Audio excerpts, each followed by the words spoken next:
August 6th. Oh, that was, it's already passed. That was, Bob's, had his sale and he moved, he's moving, so. Okay, the Vietnam show, we saw that. Okay, San Diego show's coming up again. They do two shows a year, like Tom was telling me, that they're required to do 2 shows a year at Balboa Park. So this one's on the September 17th and 18th. Okay, and what else we got here? In October, we got the Chino show. That's, it's all in your newsletter, so that's, yeah, that's October 1st and 2nd. And also, on the 2nd, there's gonna be a swap meet at Jackie Owens Park, and it's free. And if you wanna sell anything, go there early, set up a table, there's no cost, and 100% proceeds are yours, so you don't pay anybody. There is a cost, $25, you gotta pay people. Oh, he did that. He told me he wasn't, now he changed it, huh? Just tell me pay them. Okay, I called him, yeah, I called him about a month and a half ago, and he said there's no cost. Okay, $25, thank you, Mike. Okay. Kofukai is having their show on the 9th, on the 5th through the 9th. That's the same weekend as the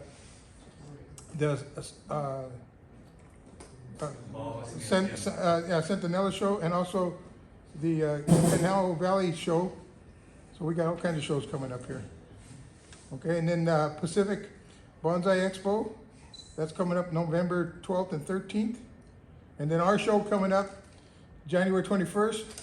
Actually, it's the 20th, set up on Friday. And that's, I have a flyer here. We're gonna be at the Live Oak Temple City Community Center. So I can pass this around. Our next 2 meetings will be there, okay? So our October meeting and our November meeting will be at the community center. And if you, An acorn room. yeah, the Acorn Room. So you come in, walk right down the last room on the left, okay? And like I said, there's flyers up here if you wanna check out any, this is That's Monday. this is Monday? That's it's from California. It's a Zoom link. Oh yeah, California Zoom Link, Golden State Federation, invite your clubs. Yeah, first event, quarter, gold, okay, so yeah, it's all kinds of stuff. Okay, and tonight, I wanna give big thanks to Jack Reynolds. He lives a little ways from here, Lake Isabella. So I want, let's give Jack a hand for coming down here. And do our show tonight. I asked him about 6 months ago, and he goes, yeah, I'll do a show, I'll do a demo for you guys. And I thought that was very nice. Thank you, Jack. So I'm gonna turn it over to Jack. He's gonna tell you all about his life and how he got started in bonsai, and that way I don't have to bore you guys anymore. Any questions on anything? No? Okay, great, thank you. Okay, Jack, take it away. When Joe asked me to do this demo, he said it's in September. I accepted without thinking, because first of all, I was kind of flattered that he'd like to have me come and do a demo for Baikoen, which is a club I really like, and I think your show is one of the best shows around. And I used to be a member actually of this club for a few years until I finally decided I couldn't stand the drive that much. At any rate, when I got home and I was thinking about September bonsai, what can you do in bonsai in September? All your trees look like that. You know, and I don't, the idea of, you know, wiring a juniper or something didn't excite me. So I thought, well, you can work on ficus anytime almost, as long as the weather's warm. It's certainly plenty warm, but then I thought, no, not ficus for this club. This club, their show is winter silhouettes. They like deciduous trees, and so that got me to thinking about something else I had been working on my own for quite a while, and that is a kind of a response to something I read in one of the magazines or online by one of the bonsai masters who said that the way you demonstrate age in deciduous trees is by twigginess. And, you know, if you go to the bonsai shows, particularly winter silhouettes, the classic bonsai that's what people strive for. They want to show this twig density. But I thought to myself, and I live in a place where I'm surrounded by deciduous trees, blue oaks, and are the dominant oak in the place where I live. And they shed their leaves every year. Old blue oaks aren't extra twiggy. Old blue oaks have been beaten up by the elements. And I thought, I've been reading Dan Robinson a lot too, and his thinking is old trees have had bad days, bad weeks, and bad years, which leave them scarred. That lumpy, broken branches, dead wood. So I began thinking, I'm going to try and do that on some of my deciduous bonsai. Fortunately, I had this Zelkova, which had been accommodating me in that regard, because when I first got it, it had it was a broom style with 4 primary branches all coming off of the crotch. 2 of those branches had died. And one of them I cut off very short and hollowed out the cut.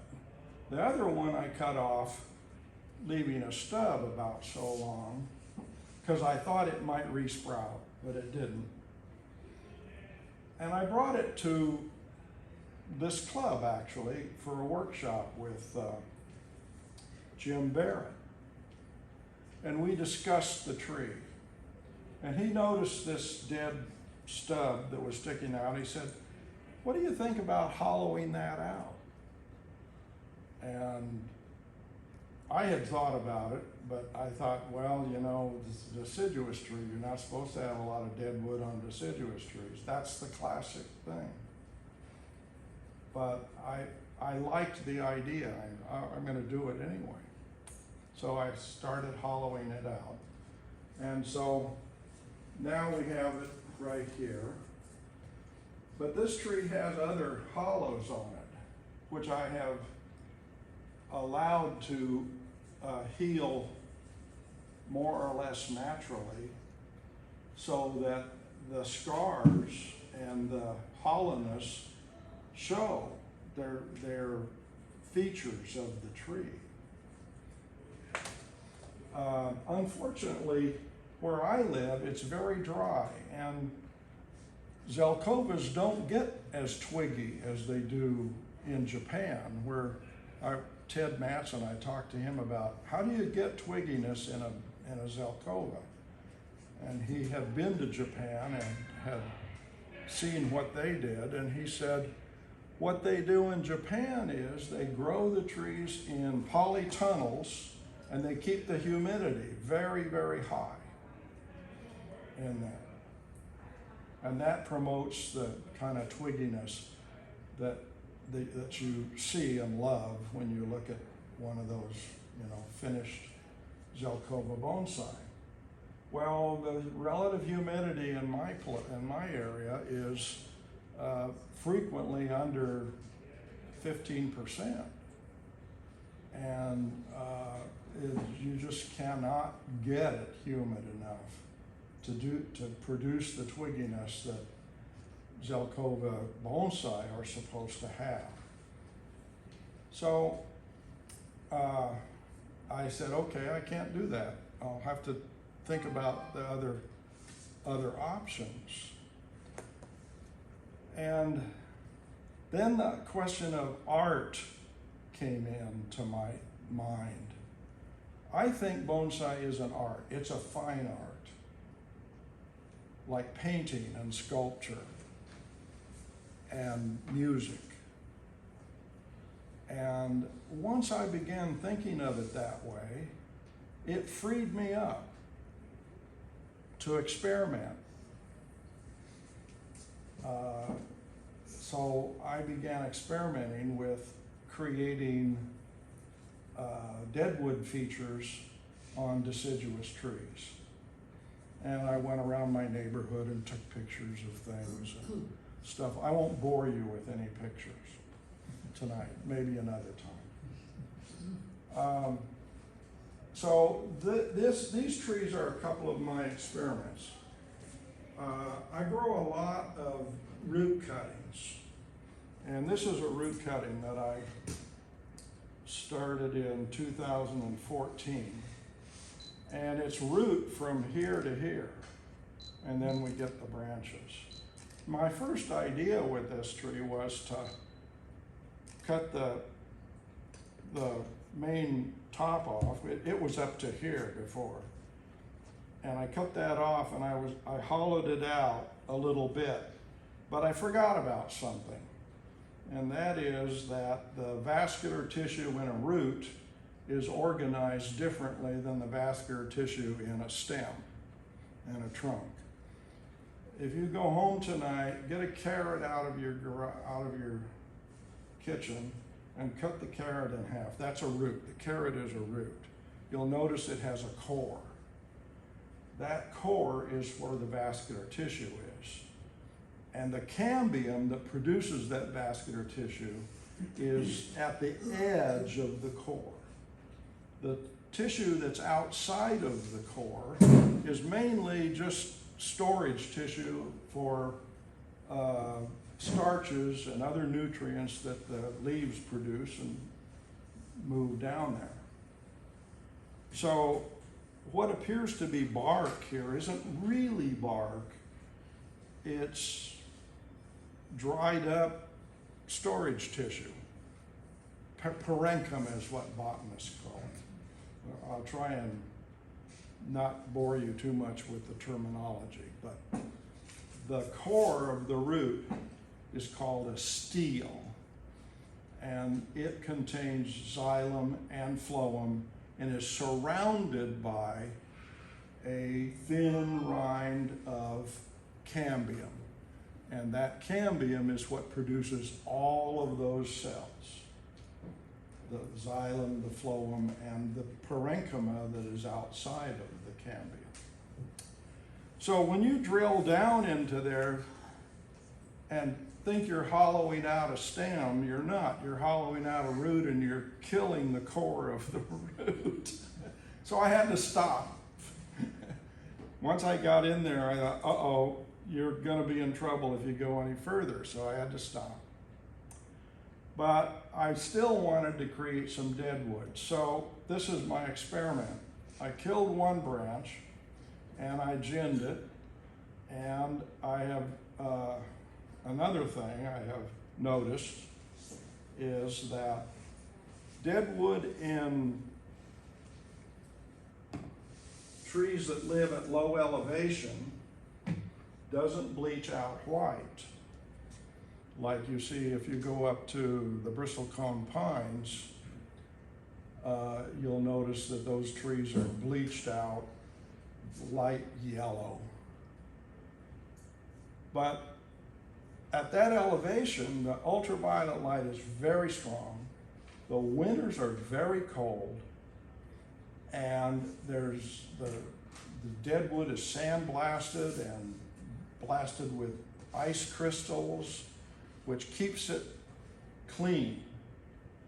The thing that colors deadwood is fungus, molds that grow on the surface of the wood.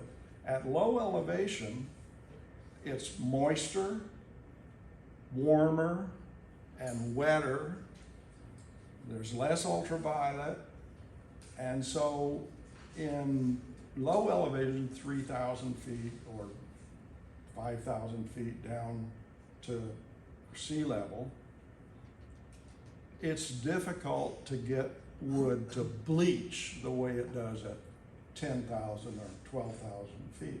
Well, probably 11,000 because 12,000 is above timberline in the Sierras.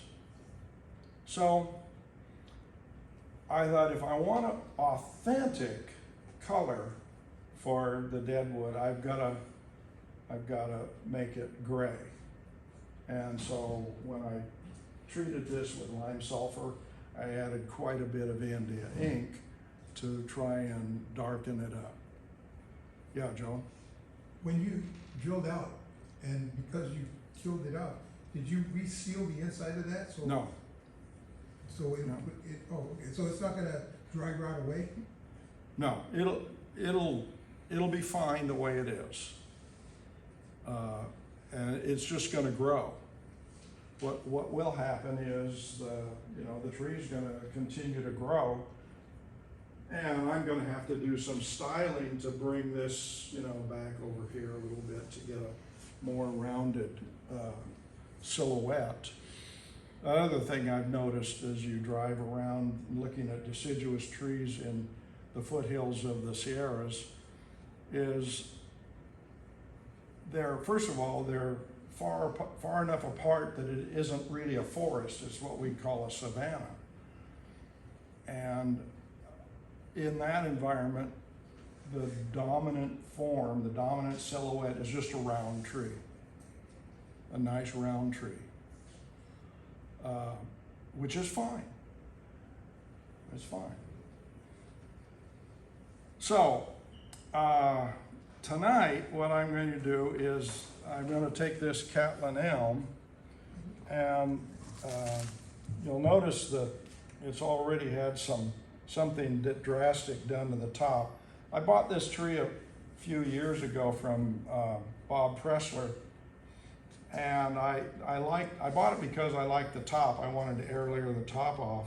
And I thought, well, and when I transplant it, I'll get some root cuttings and it'll be a win-win. So I air layered it this year, and I did the root cuttings earlier. And this is what's left. Now, all of us have trees that don't look like they'll ever going to be classic bonsai. They've got flaws. They've got branches in the wrong place. They've got roots that are ugly. They're straight where they should be crooked, and they're crooked where they should be straight, and there are all sorts of flaws in them. So maybe we don't have to think about making a classic bonsai every time. I think we ought to think about making an interesting tree. A tree that somebody looks at and says, gee, that tree's interesting to look at. There's something about it. So my goal is to make interesting trees out of trees that are maybe third-rate material. So that's what this is. It's got a lot of flaws. The roots are not very good. It's got this long straight section. You could never bend that so what do you do with it? Well, I'm going to try and make it interesting. There's an oak tree in my neighborhood that has the top completely knocked out of it. And I'm going to try and portray that tree with this tree. Now, how does that happen? How does the top of an oak, this big around, get broken out of a tree? Could be lightning. One of the things I know for sure is we get very strong winds up where I am. When we had the Erskine fire, it came right through my yard, and wind was blowing 50, 60 miles an hour. driving that fire. It knocked over one of my trees. An oak. The oak was just big around. Knocked the tree completely over. After it, I looked at it later, I saw, okay, the tree had the roots on one side were dead or dying, and that wind happened to hit it at just the angle where those roots would give way.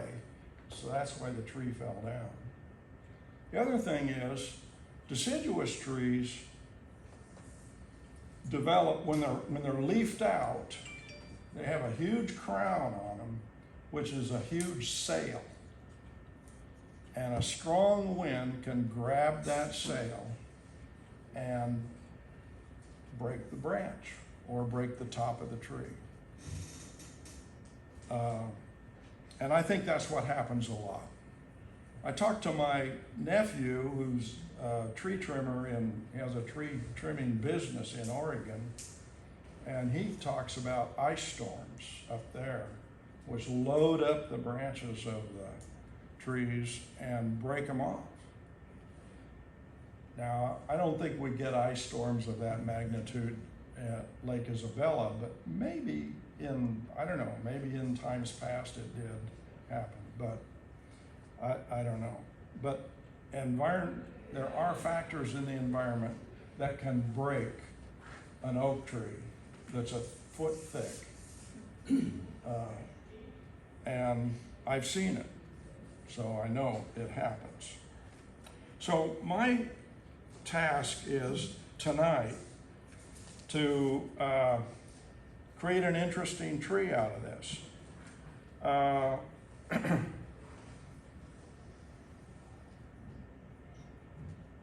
I thought, well, maybe we ought to see what the audience thinks about it before.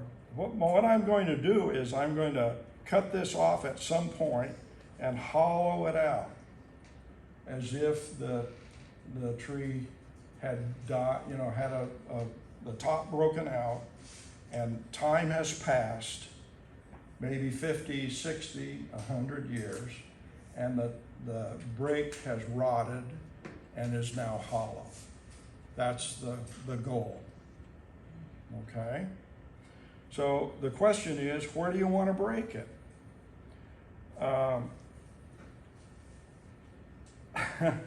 So that was what I thought I might engage the audience in. In other words, it's already broken here.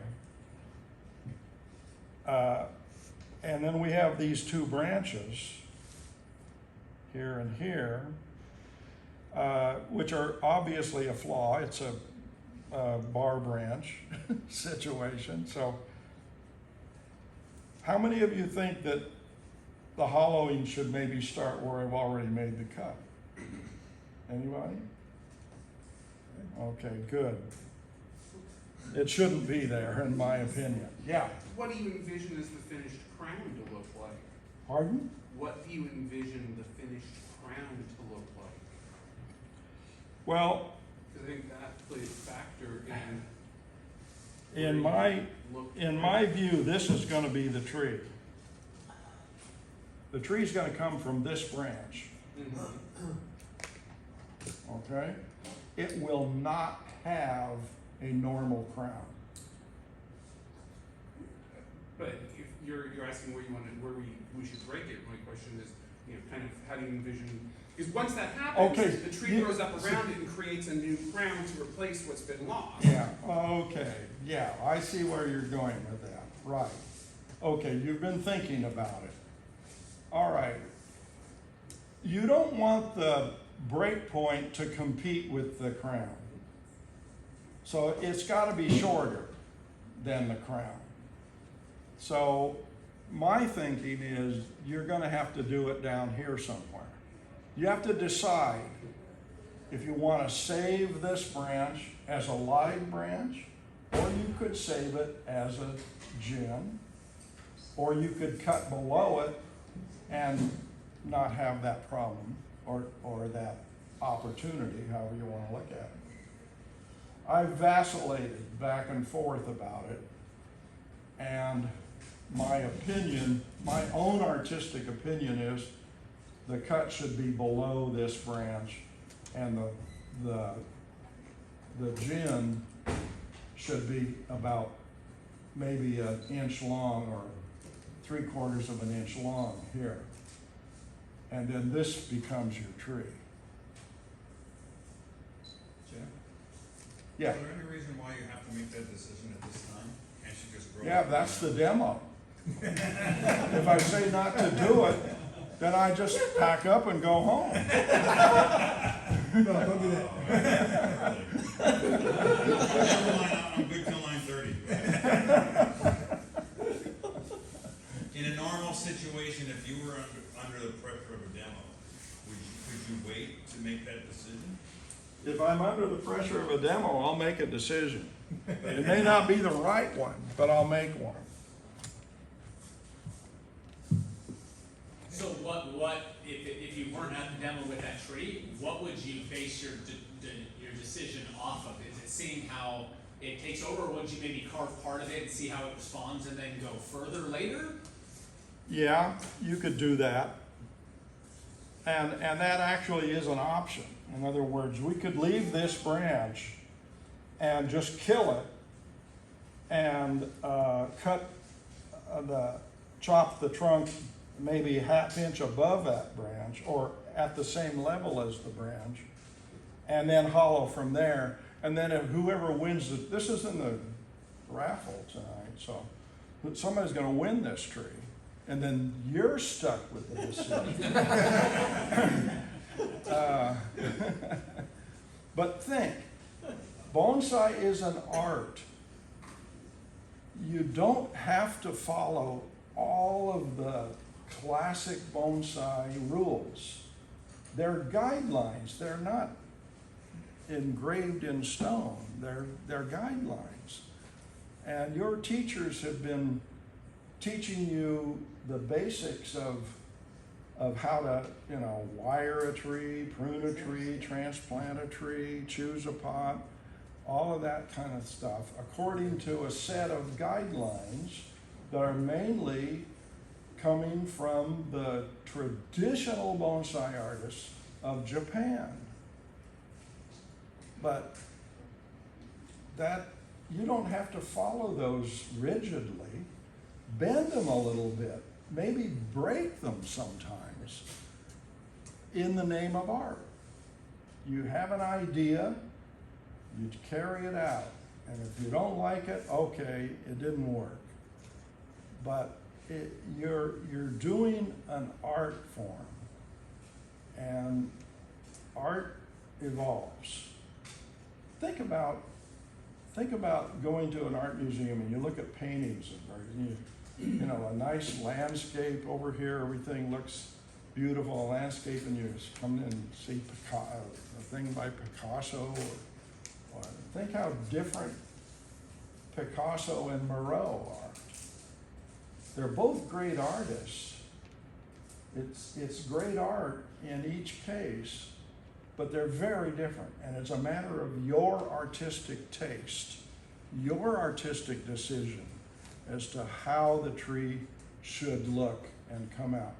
If you like it, then it's a success, at least in your eyes. Maybe other people won't like it. Some people may not like what they say, what in the world is he doing with that? This is not a classic bonsai. It'll never be a classic bonsai, probably. Actually, given maybe 60 or 70 years, it could be a classic bonsai. If somebody wanted to take it on and do it, work on it that long, it could be done. Remember, these trees will outlive you. So you're just a custodian. You're passing them on to somebody else eventually. I mean, I got this tree from Bob Presley. I got that tree from some other guy whose name I can't remember.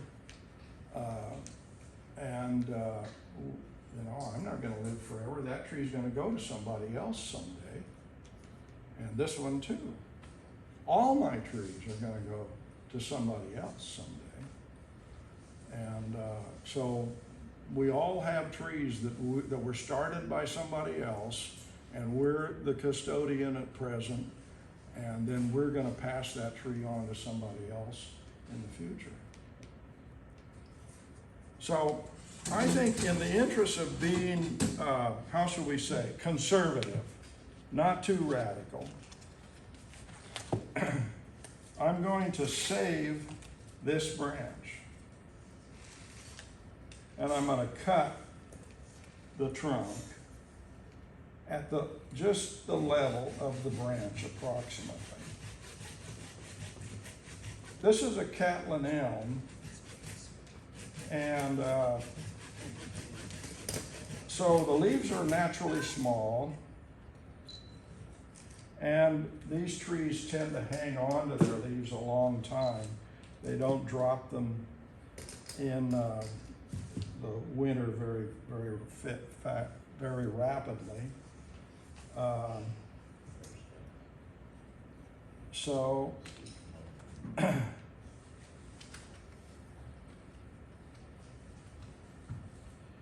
we'll work on this little branch a little bit. Now, whoever wins this tree is going to have to decide if they want to keep this branch or not, or keep the tree or not, as far as that goes.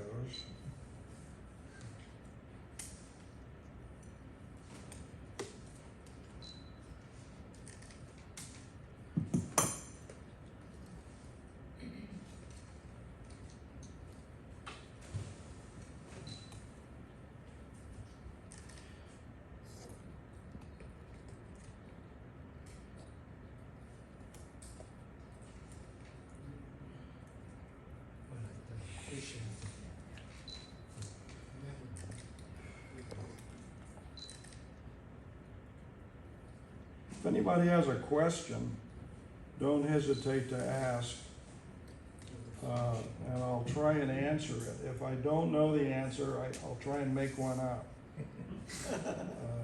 What are you doing now? Gin. What are you doing now? What is the what? What are you doing now? Oh, I'm stripping the bark off of this branch, which we're going to save as a gem for the time being. At some future point, it may be removed and the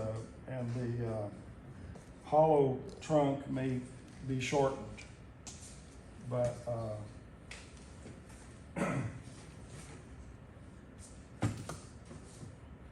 that's up to the new owner, whoever it is. Underneath the table over there, Jack. Behind you, there's one. Made of it. I'll climb under there. Oh, okay. Is that far enough? Yeah, I've got enough. I was gonna say we can scoot the table. Let's move it down just a foot or so. That's good. Okay. One of the things I've learned about using a Dremel is you have to be careful about letting it get away from you.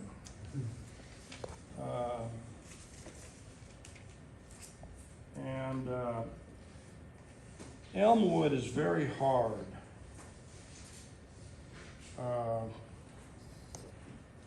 And so to start carving it without a pilot hole is risky. So what I'm going to do is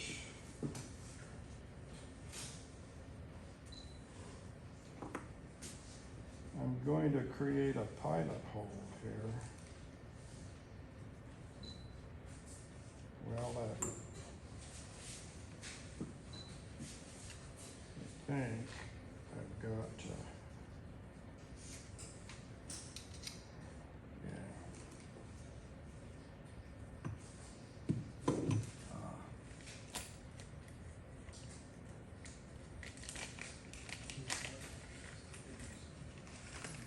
Unfortunately, we probably are not gonna have to do a whole lot of carving tonight.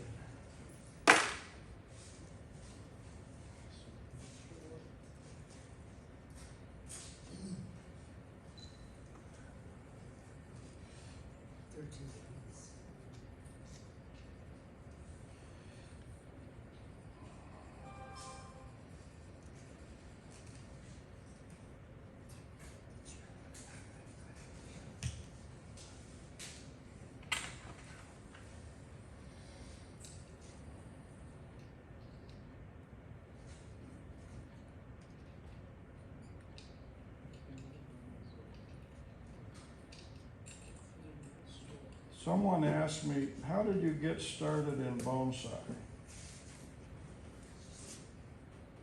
I first saw bonsai when I was a student at Berkeley.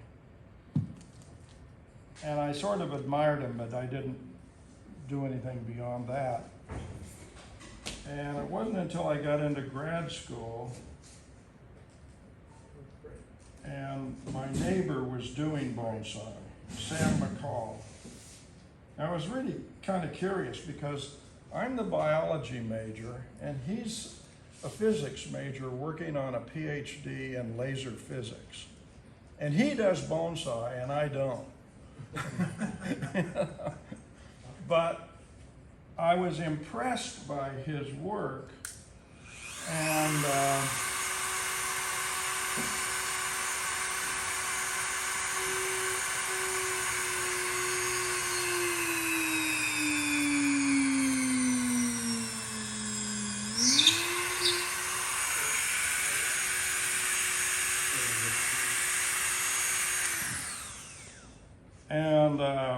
so I bought some books on it and sort of thought about it. Oh, that's cool. I'd like to do that someday. But you know, you're married, you're having babies, you're trying to get a job, all sorts of things. And life kind of intervenes with that sort of thing.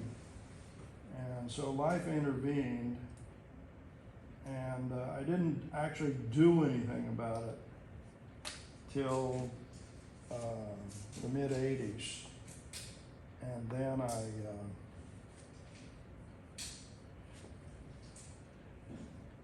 I thought it's time to really, do it or not. And so I started doing it, trying on my own at first. Not much success. And then I joined Sansui Kai in 1987. And about a year after that, I started taking lessons from Ted Matson. And I took lessons from him until he quit giving lessons. So most of all the techniques and stuff that I've learned come from Ted.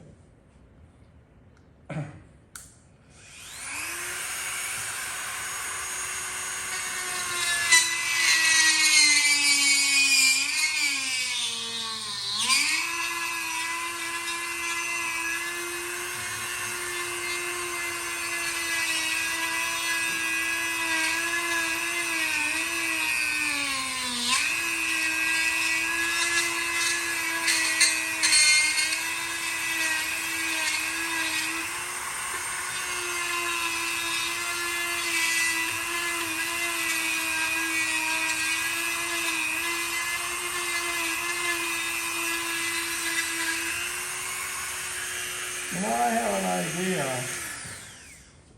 Just, you guys are sitting there 50 feet away trying to see what's happening. Why don't we do this? Why don't we pass this tree around and you can all get a good close look at it. Just don't drop it. And I'll pass this other one around and you can see close up the disaster.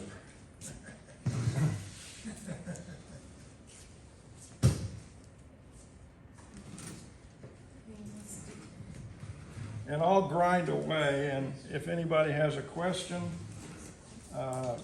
please ask it. And keep in mind, there will be a quiz at the end of the, Come up there and watch you grill. say Get up again, there and watch you grill. if you want to.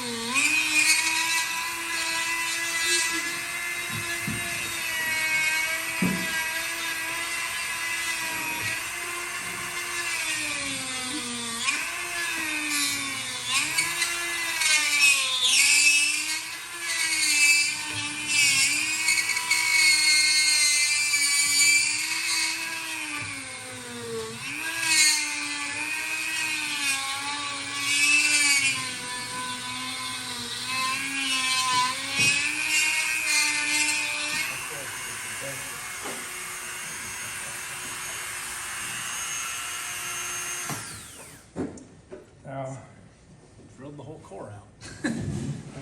when a tree breaks off, it doesn't break even like a saw cut. So we're gonna have to make this jagged at the top. Come ahead, anybody who wants to look.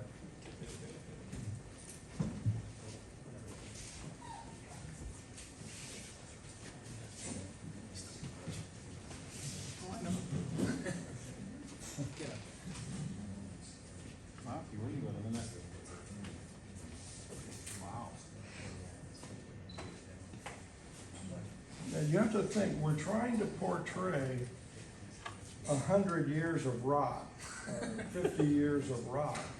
In where 10 that seconds. break- If you wanna try and root that, you can. So how do you go about making it jagged then? Well, Different bit? we'll carve it in with different bits, yeah. And we'll break it out. Oh, wow.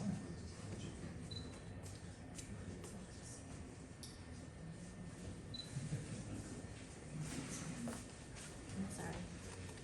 Oh, you got down in there pretty good. No, we're not through with that. Okay. I like that.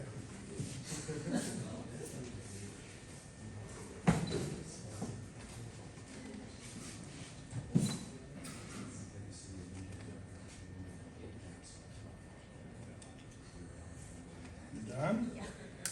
Okay.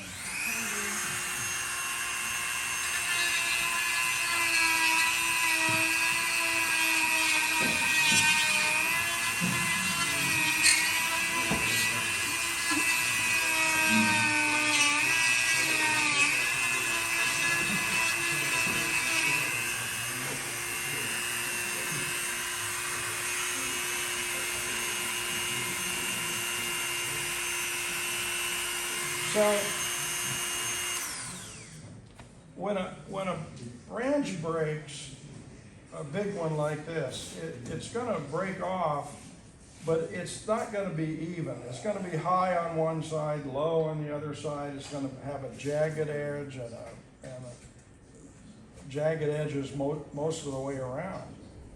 So you have to kind of decide if you want to be naturalistic, you have to think, well, where was the branch at the first place and what was the weak point? Where would it have tended to break? And so since this is leaning this way, the tendency would be to break, the weak point would be on the inside of the trunk. And that would mean that the inside might be the high point because it'll fray out and split, and then the rest goes around. So that means that this is the low side, the outside part of the thing. Now, if you want to ignore that reality, you can make the low side anywhere you want.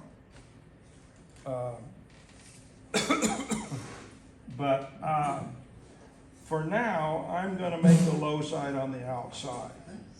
And so what I'm gonna do is I'm gonna break through with the Dremel.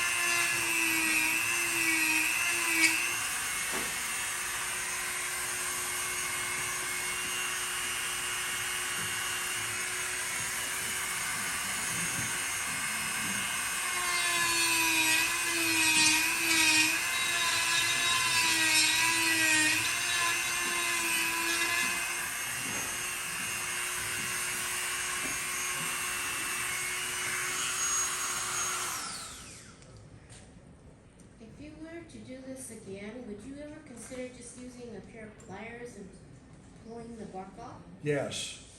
It's faster. Um,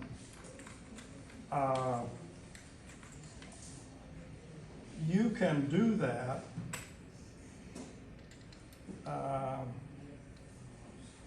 But sometimes you leave tool marks on the outside of the tree where you don't want them. I prefer to let the bark dry up and begin to come off on its own, and then with a dental pick, gently pick it away. Would you use wood preserver? Do I use wood preserver? You know, yeah, at times and places. But with this tree, I think you should let it weather without wood preserver for at least a few years to give it a natural finish. Once you've done that, and you've got some natural weather on the outside of the trunk, then put lime sulfur on it and harden it up.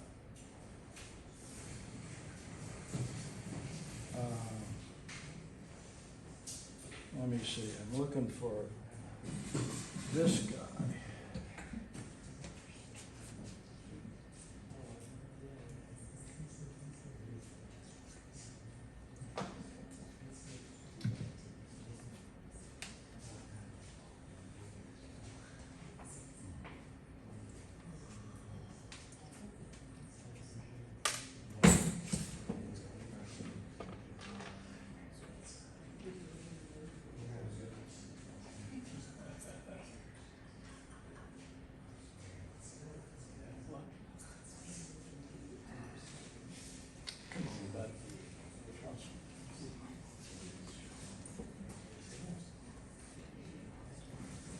Hey Jack, I got a question. What? I got a question. Okay. You are feeling questions on the demo, right? Oh, you made fun of my asking a demo question before, but anyway. Can you explain the difference between, you stated earlier that a root cutting has a different, what is that called in lieu of a bark? A branch will have bark. Yeah. A root cutting, you didn't call that steel, did you? The core where the vascular tissue is where the steel is. That's the steel. Okay. How It's does, STELE. okay. How does the outside layer or bark on a regular branch, how does that compare to a root cutting? You said it's different. Yeah. Okay, the bark on a regular trunk or branch of a tree is created by old dead phloem Yep. cells that die and dry up. So it's like the surface of your skin, sort of.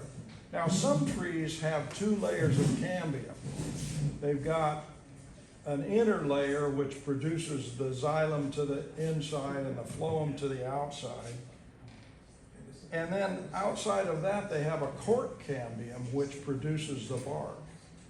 And some of the really large trees have that type of structure.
Okay, when Jack's carving away, we'll take a break, and, Dave, and Willie's got tickets over here for sale.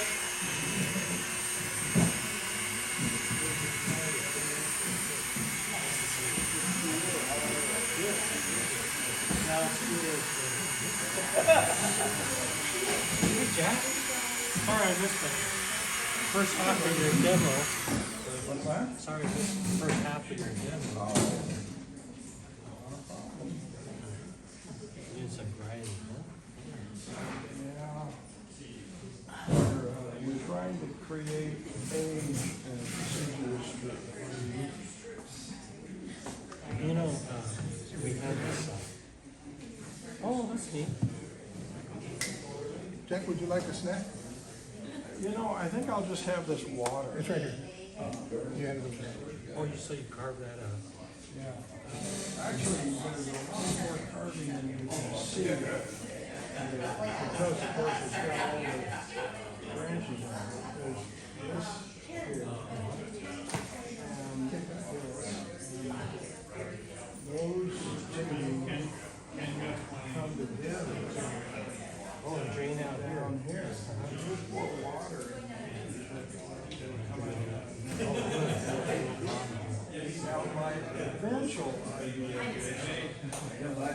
to carve this out and hollow it, leave it open, clear down to the.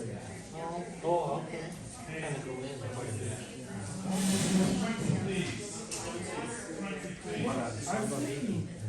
You know, one of the first Baikoen shows that I came to had a tree that was an elm that had been hollowed out. It had been hollowed out, and there were a few branches coming up, making a and then there was one little off the side of the root that was and that essence of age to me. And I think Roy Nagatoshi made the tree in the show. I'm not sure. It sounds like Shigmia's tree. There's one of them. I don't remember who the owner was, but I was very impressed by that tree. Has things like that where they're hollowed out. Yeah. When you get a chance. And I never been in October. Last night, thank you. Yeah, elms or something. It was like, Yeah. I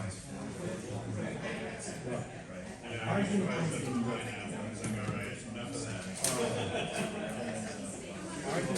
when I look at the deciduous craving out there, I listened to a critique by Bob Hilvers, who's a bonsai artist that I admire a lot.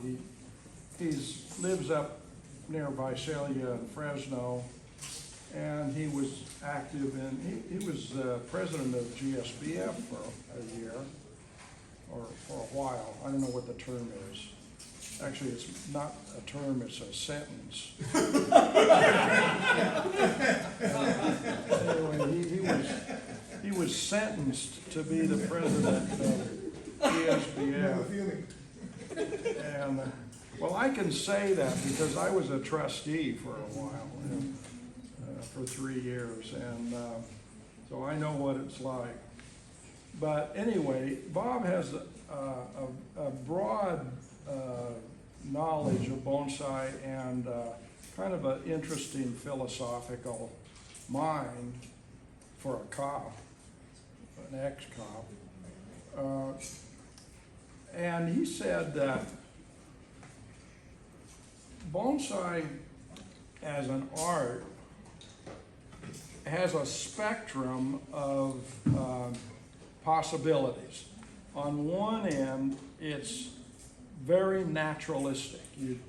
The artist strives to make a tree that looks as natural as possible.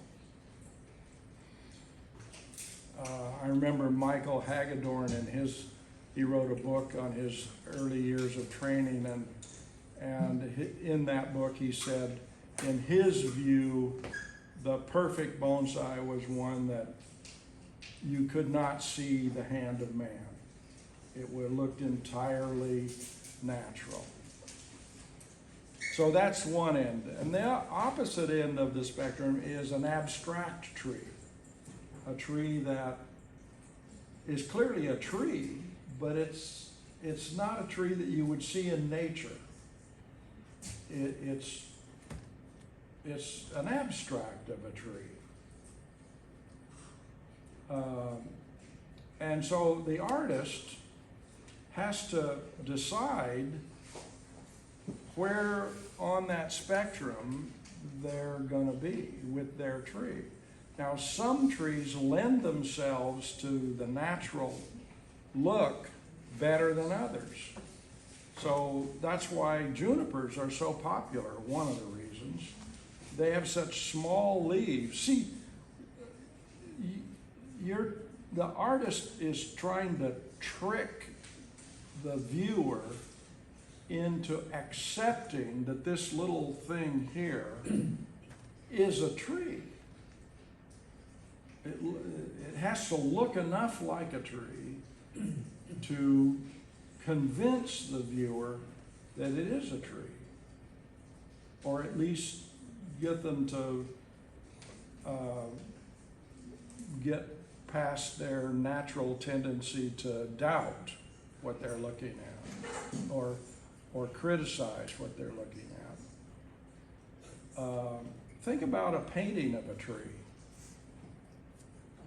An artist, they get some brown paint and they make a upright structure with some branches going off, and then they add some green stuff up there, and the viewer comes by and looks at it and says, that arrangement of brown paint and green paint looks like a tree. So we're doing that with actual trees. In a way, we sculpt a tree out of a tree. And the tree you sculpt may not actually may not look like the species of tree that you're using. I've been doing a lot of bunjins with ficus, using Ficus microcarpa, which has leaves about that big. And I like them to, have long, thin, contorted branches with a little greenery at each end. And they're abstractions, total abstractions. At least I thought they were when I first started making them.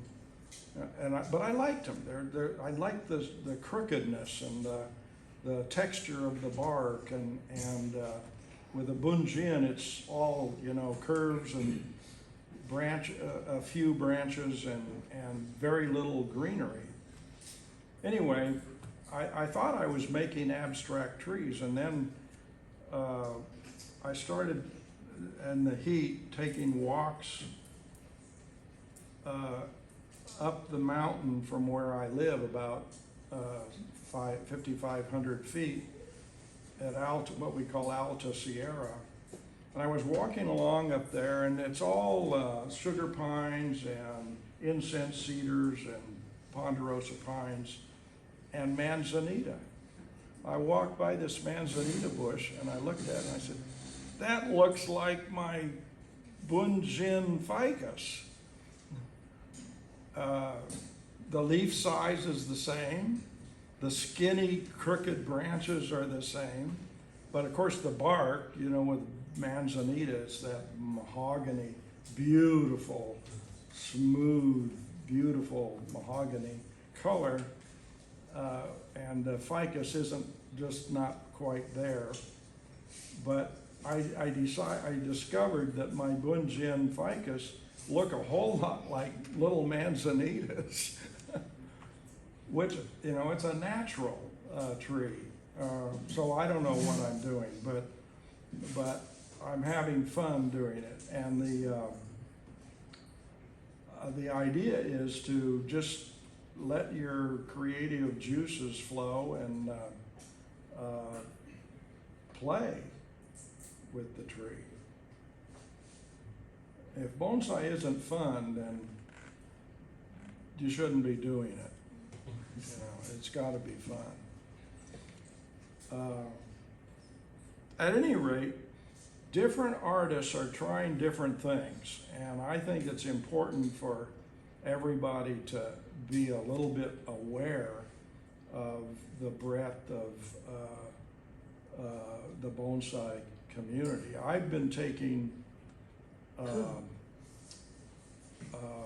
Ryan Neal's advanced course at Marai online for, a couple or 3 years now.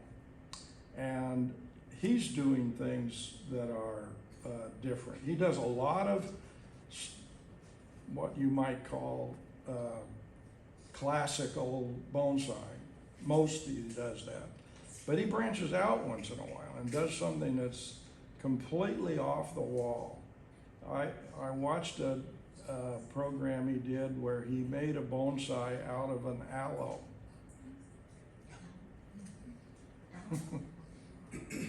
Yeah. Now, the particular species of aloe he did was one which had a lot of branches. And he didn't do a lot of pruning on it. He mainly transplanted it into a pot that displayed it beautifully. Presentation. But, how many bonsai artists work with that kind of material? Nobody does, really. Actually, that's not true. A few people do, but most people don't. He also did a bonsai with a succulent, Pachypodium succulentum. It is.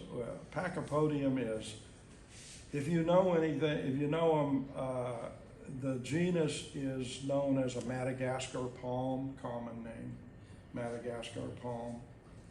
But there, and a Madagascar palm is just a straight, that's Pachypodium lameri, which doesn't branch, it just grows straight up 30 feet. Anyway, there is a species that branches, and he took one and made a quite nice cascade with it.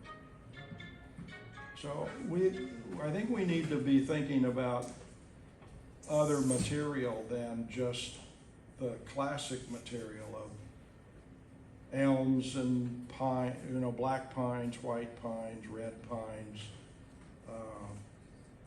California junipers, shimpaku. Those are wonderful trees and they make really nice bonsai. But in California, we've got a lot of opportunities for things that people are not considering. For one thing, California is the center of evolution of oaks. There are more species of oaks in California than any other state in the nation. The entire Southwest, California, Arizona, New Mexico, Utah, the number of species of oaks is, 50, 60. And if you look at the bonsai material that people are using, they're using live oak and cork oak, and that's pretty much it. But we have lots and lots of other kinds of oaks to use or to try and use. So my suggestion is go out and collect some acorns and start some oaks. I live in an area where I could collect. I have California junipers living a quarter of a mile from me. I don't collect for a whole bunch of reasons. One is that I'm a member of the Native Plant Society, and I think the Native Plant Society they would send people around and break my knees or something if they knew I was collecting trees from the wild. And the other is that the aftercare is very demanding, and I don't have time and space to do the aftercare. And the idea of going out and digging it up a tree and bringing it back and then killing it does not appeal to me. So I just don't do any collecting. I have collected, but I don't do it anymore. The other thing, I'm getting pretty old, and it's hard to, go out and dig up a tree and then carry it half a mile back to the car.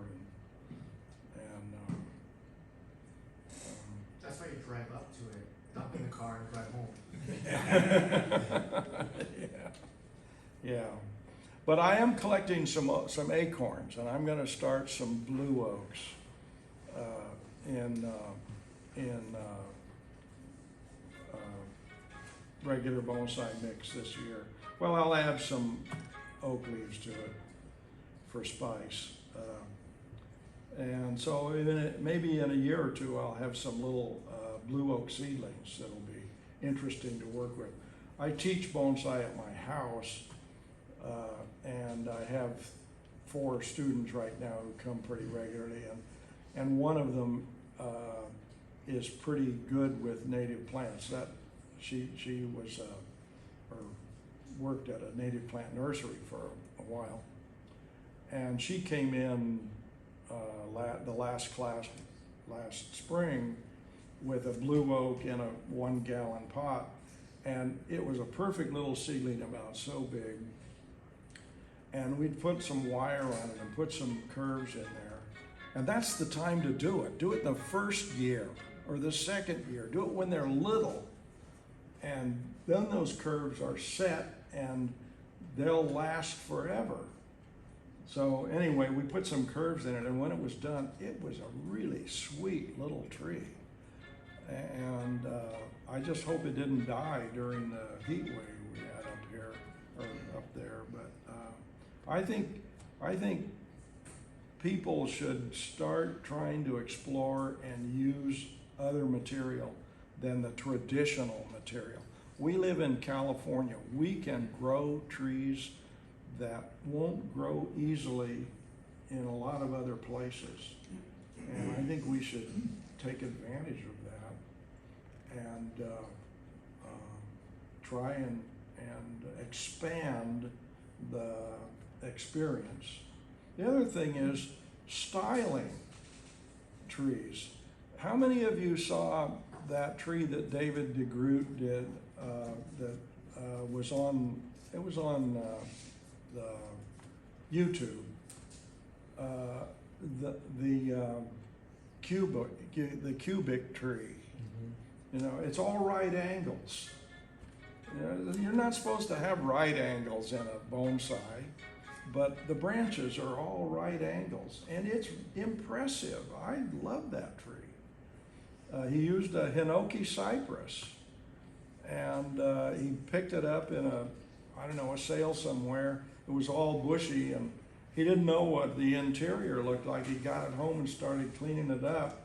And the first 2 branches he found were branches that came off at right angles to the primary branch. And he looked at it and he thought, let's just go with that. And so all the other branches he made right, he wired them in right angles.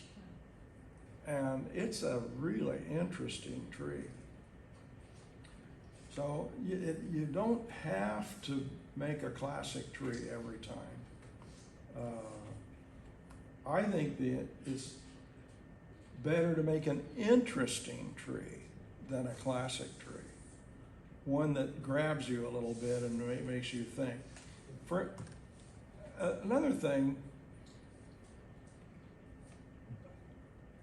the other arts like painting and sculpture sometimes make statements about the world around them. Think about some of the paintings of the great artists of wars and people. Think about like Van Gogh's The Potato Eaters, that painting. The people in that painting look miserable. They were miserable. They were starving. And he painted starving people. And it's a powerful thing. I don't know anybody other than Bob Pressler who has made a statement bonsai. But when 9/11 happened, Pressler decided he was going to try and make a statement bonsai. And he got a big slab and planted a bunch of femina junipers on it, and he burned several of them, like the Twin Towers. And now Pressler was from that area. He came originally, I think he was born in New Jersey and lived in New York for part of his life, and he came out to California and got into bonsai eventually out here. I think he might have been doing it while he was back there. But that's the only person I know who's ever made a social statement with a bonsai. But I have a book on the Chinese Penjing, and the book, many of the trees that are illustrated in that book have a little saying under. The tree is supposed to represent an emotion or a thought of some kind. Now, I look at those trees and it does not come to my mind what that is. I'm not enmeshed with whatever the artist was trying to tell me or say to me. But I admire the trees greatly because they're beautiful. But at any rate, I think it might be possible to make a social statement with bonsai in certain ways. For instance, could you create a bonsai that illustrated a clear cut of a forest? So you have, you know, a mother tree that's been left by the timber company, and you have some cut off stumps around with a covering maybe of moss to make it look nice and green, as if it's recovering from that. Or a bonsai that illustrates the aftermath of a wildfire. I've been thinking about this, and I'm thinking I might try it. You got to get the right material, but I think with femina junipers, nice straight femina junipers, you could do that because they have the same line as a pine in terms of being a straight, formal, upright tree. And when you go out and look in the real pine forests, the trees that are dominant are not little crooked things like the bonsai artist does. They're straight, tall, slim trees. So anyway, these are things that I've thought about. And so I'm willing to talk to you about it because I think maybe some of you might think about it or expand on it and take it somewhere.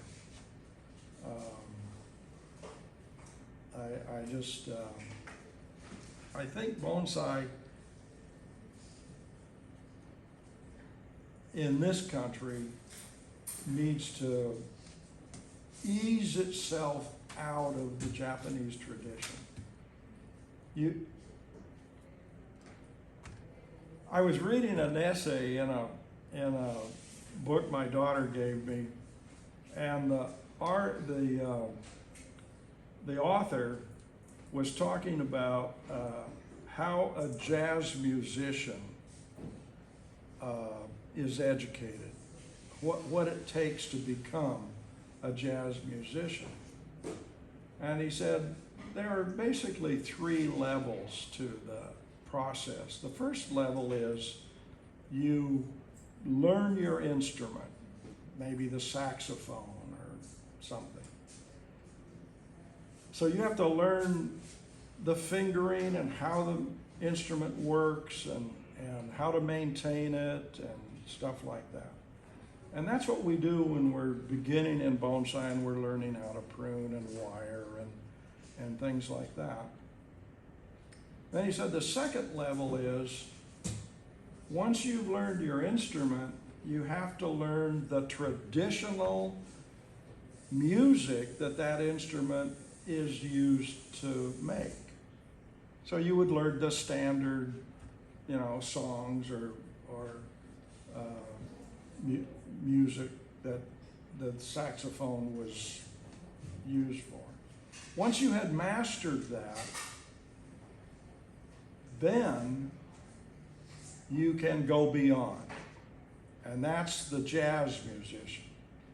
The one who knows he knows the instrument, he knows the classic scores of the classic songs, and now he takes those skills and he improvises and goes beyond. And I think, in my view, that's my goal. I'm hoping to be a jazz musician of bonsai. Whether or not I'll ever get there is another question. I was a scientist all my working life. I mean, I taught biology at a community college, and I always thought of myself as a scientist, and art was something that was interesting, and I tried to appreciate it, but I never thought of myself as an artist. And it wasn't until I don't know, 12, 15 years ago, that I began to think of myself as an artist. After another 12 or 15 years of doing bonsai and trying to do the classic stuff, make a classic tree. And I realized that was the situation. Well, like I said, about 10 or 12 years ago, and that now I needed to go beyond, or try to go beyond the classic. It doesn't have to be a classic. It should be interesting. The tree should be interesting. It doesn't have to be perfect. And that's my goal, make interesting trees. And sometimes you get a tree, the raw material, and it looks like a classic, and you say, Shazam, it's a classic, that's it, I'm going with that. But we all have trees that we look at and, boy, that's a problem tree. It doesn't have, the roots are not right, the trunk's wrong, the branches are in the wrong place. What can we do with it? That's the tree you have to try and make something interesting with. Try and make it look like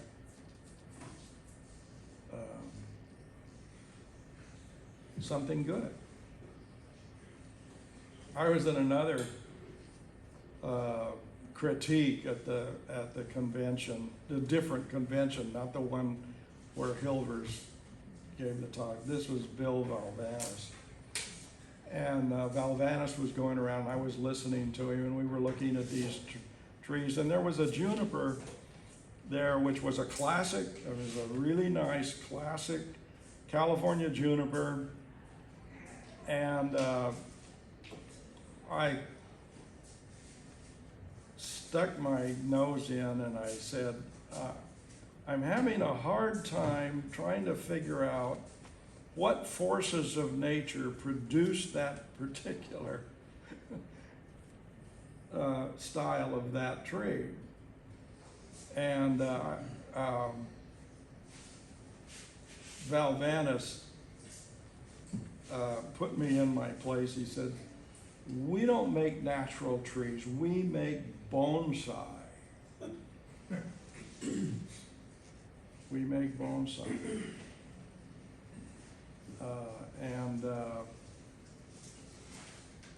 That's it. I mean, and both positions are legitimate. There, people who want to make classic bonsai should make classic bonsai. People who want to go beyond that should go beyond that. Or, I don't know if beyond is the right word. Move to the side from it. Expand out of it. They're both legitimate things. And so that's my position on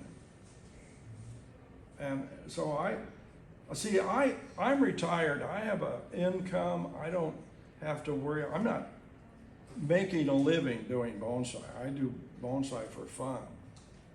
And so the money's immaterial as far as I'm concerned. So I just like to do it.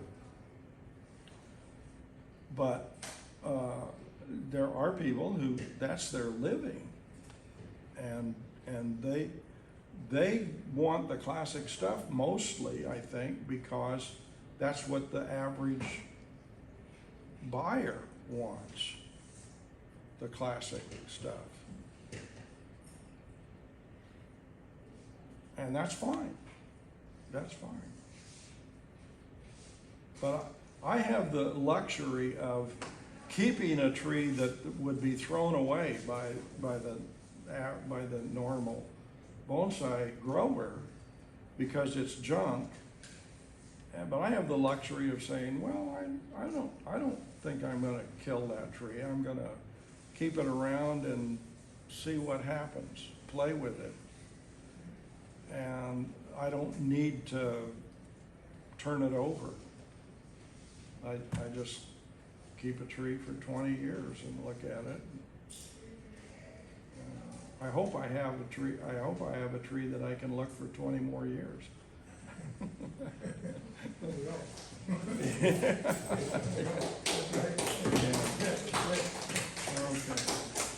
Well, anyway, those are my thoughts on bonsai, and thank you for having me, and I always have fun when I do bonsai, and I hope you do too. Thank you.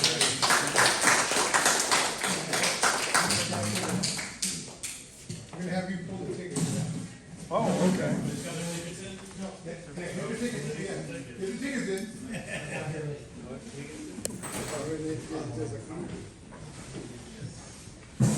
Lindsay, you wanna borrow my stamp? That was very educational. I'm glad you liked it.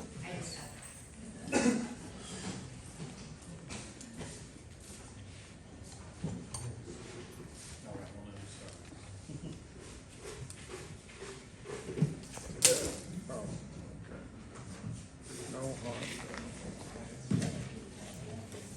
One out of there, just tuck it in, don't let anybody peek at it. Where the old pot goes. First ticket up, we have SQ. Oh, sure. There. I pulled it from the trash can. You pulled it from the trash can. I did not pull it. I did not see it when I